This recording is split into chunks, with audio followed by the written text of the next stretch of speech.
On a deux applications linéaires FE et G d'un espace vectoriel E dans lui-même, et on suppose qu'elles commutent, c'est-à-dire que F rond G est égal à G rond F. Il s'agit de montrer que le noyau et l'image sont stables par G. Alors qu'est-ce que ça signifie? Il s'agit de montrer que quand on regarde G de ker F, donc l'image directe du noyau par l'application G, ben c'est inclus dans le noyau. Et même chose pour l'image, il faut montrer que G de image de F est inclus dans image de F. Alors commençons par montrer que le noyau est stable. Donc on va montrer que G de ker F est inclus dans ker F. Donc on part d'un élément Y appartenant à G de ker F. Alors qu'est-ce que ça signifie être dans G de ker F? Ça veut dire qu'il existe un élément X appartenant au noyau tel que Y est égal à G de X. Maintenant, on voudrait montrer que Y est dans ker F, c'est-à-dire on voudrait montrer que F de Y est égal à 0. Alors calculons F de Y.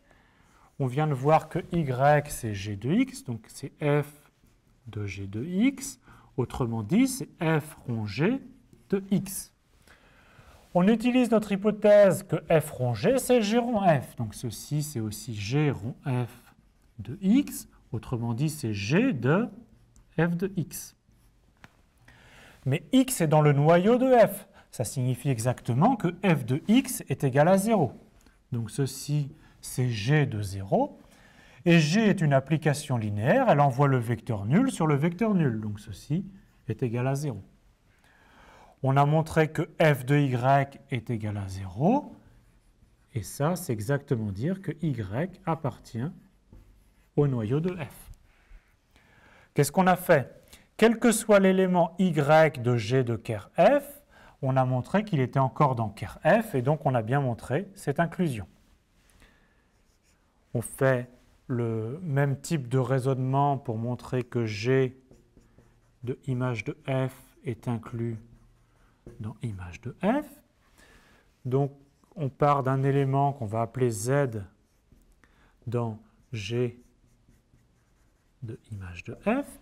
Alors, qu'est-ce que c'est être dans g de image de f? Ça veut dire qu'il existe un y dans image de f tel que z ce soit g de y. Mais y est dans image de f. Donc, y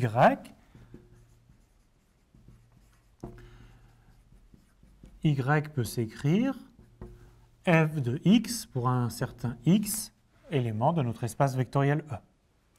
Alors maintenant, on aimerait montrer que z est dans l'image de f, c'est-à-dire f de quelque chose. Alors réécrivons z.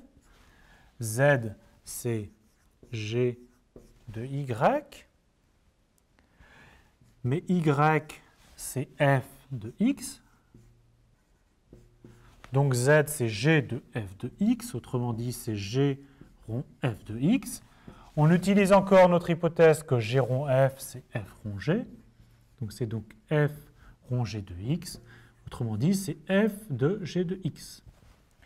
On vient de montrer que z, c'est f de quelque chose, et donc il appartient à l'image de f.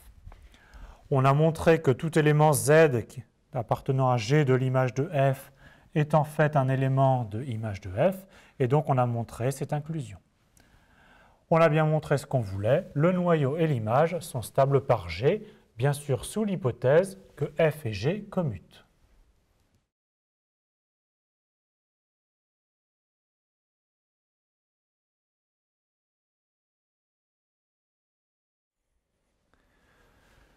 Je vous laisse chercher un exercice intéressant sur les noyaux itérés. Donc on prend E un espace vectoriel de dimension finie et F une application linéaire de E dans E.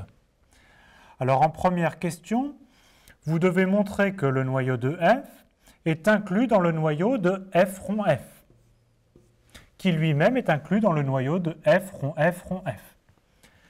Et si je note F à la puissance rond P l'itéré P fois de F, alors il faut montrer qu'on a cette suite d'inclusion. En deuxième question, vous devez montrer de même une suite d'inclusion, mais dans l'autre sens.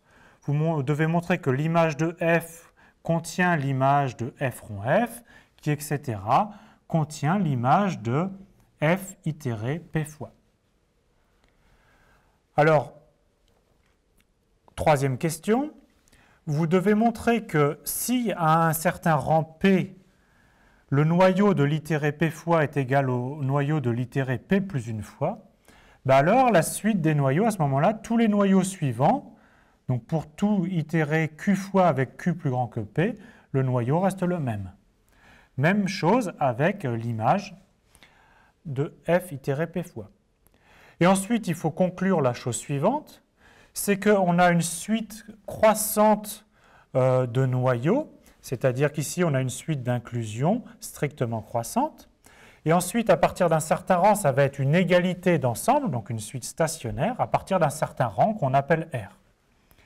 Et vous devez montrer la même chose pour les images, c'est-à-dire qu'on a une suite décroissante, c'est-à-dire une suite d'inclusion stricte dans ce sens-là, et ensuite une égalité. Et ce qui est intéressant de montrer, c'est que ça devient stationnaire, c'est-à-dire qu'on a des égalités d'ensemble à partir du même rang R pour les noyaux et pour les images.